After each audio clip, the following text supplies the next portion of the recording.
This is the Marriage Talk session. Yes, here it goes. Okay, so we're just going to jump right into it. So our topic today is no record. Okay, that's a big thing in marriage.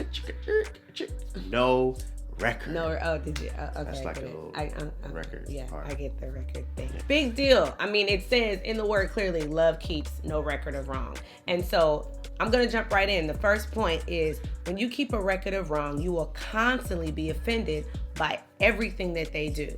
That is so huge. When you keep a record, you will constantly be offended by everything that they do, even if they didn't do anything wrong. When you keep that record, you are like rehearsing that over and over again. They can be doing something small, something unintentional, something that they're not trying to hurt your feelings. They could just be taking out the trash or wiping the table off or just asking you a question. And you have that thing rehearsing in your mind. You're letting everything build up and irritate you because you're not giving them a clean slate. That's not what love is. That's not what Christ is.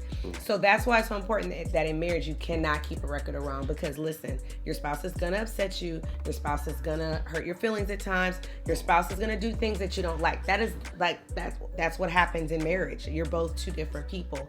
But the beautiful thing about marriage and how it's just related to Christ and his relationship with the church is that he forgives us, and that's what keeping no record is, that forgiveness. And you don't want to be constantly offended because it'll build up, and I'm telling you, build-ups lead to blow-ups. No record. Listen, mature love does not use imperfections, shortcomings, or flaws as ammunition to clap back or expose. Yep. Say it one more time. Mature love does not use imperfections, shortcomings, failures, or flaws as ammunition to expose or clap back. Right? Yeah. You may not be able to tell the difference in keeping it real and blasting somebody, but your harvest will.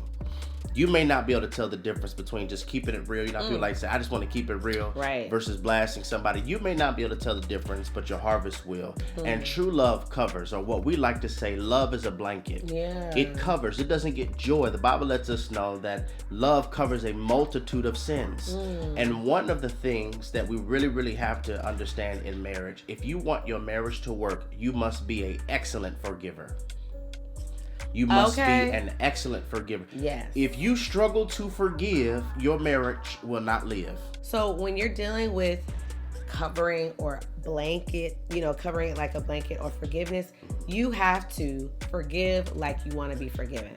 Yeah. We always have to consider ourselves in marriage. Always, always, always, always. And sometimes we don't want to. That's just the reality about it. Sometimes we don't want to, no, I don't want to forgive him this time. Yeah. No, this time it was wrong. No, this time they need to say I'm sorry.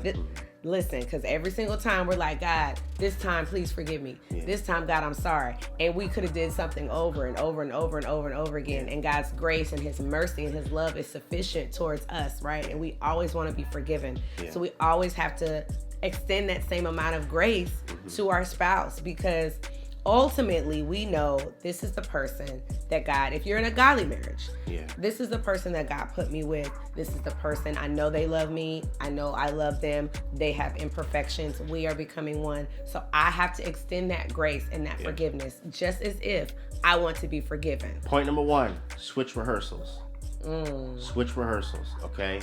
When I felt like a brother betrayed me, the reason it hurt so much is because I kept rehearsing what they did versus rehearsing what I did. One of the fastest way I believe to demolish keeping a record is when we switch rehearsals. I'm not rehearsing the offense of what they did, but I'm rehearsing how offensive I have been to God how he extended his mercy and his grace to me, right? There's a problem when we're more excited to receive grace, but then we start choking when it's time to extend grace. Yeah. So I really want you to get that. Switch rehearsals. Consider yourself. Number 2, pray for them.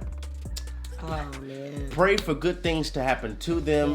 This is for your heart. It is. Okay? It really is. You have to understand this. You're praying for them, and as believers, we're anti everything cultural. They bless, they curse us. we bless them. Right. They slap us, we turn the cheek. Yeah. If our neighbor asks for food, we feed them. Yeah. We're anti. Love your enemies. Love your enemies. Know? We're anti everything cultural. Yeah. So we don't keep, if they don't talk to me, I don't talk to her. Right. That's not kingdom, that's culture. And so not. we have to recognize one of the ways we really keep no record is we pray for them, because what it does is it helps our heart, so that we have hearts that don't become calloused, but we have hearts that will become servants. We have hearts that will continue to love. And the last thing I want to say, then I'm gonna pass to my wife and we're done, is stop telling everybody. It's like 3 points. 3 points. Marriage talk. Keep no record. Number 1, switch rehearsal. Number 2, pray for them. Number 3, stop telling everybody. Because once you guys come together and the issue has been resolved, right, everybody you told is going to view them. Feeling in the back of the mind. Is going to view them out of the problem that you told them that they had. Right. And when you're really mature, what you do is, why don't you go back to the very people that you spoke to try to discredit their image and make their image look good again. Right. So yeah, that's what I wanted to say on the phone. Yeah, I mean, it's important because you're in covenant with your spouse. Yeah. Right. And so you're made these vows. You're gonna be with this person. You've made the vows for better, for worse, sickness and health, and forgiving and loving and moving on. Yeah. But your family or your friends or whomever, or your co-workers or whomever you've shared things with, they only have the images in your mind. Yeah. They only have your side of the story, right? Yeah. They have the record. Yeah. Excuse me. They only have your side of the story. They have the record. And they always gonna love you. Your family always gonna take your back. Or your friends, or your coworkers. You go to your mama, your friends, and tell them what they did. They always gonna take your back. They are. Usually. Yeah. Sometimes not. Your mama gonna take your back. So, most of the time. I would say 90. Your mama gonna take your back. You call your mama and tell them what I did, they gonna take your back. Right. I know, but I know. I'm not talking about us per se. I'm talking about some couples, in general, yes. Your mama gonna take your back.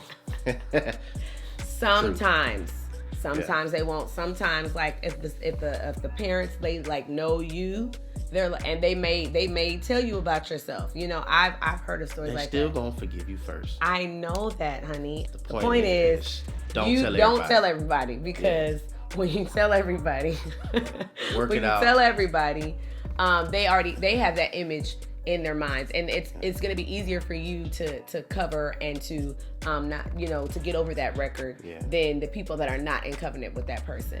True love keeps no record. Yeah. Switch your rehearsals. Yeah. Pray for them, and stop telling everybody. Keep it to yourself. Marriage Talk, Redefined TV, where we're redefining relationships righteously.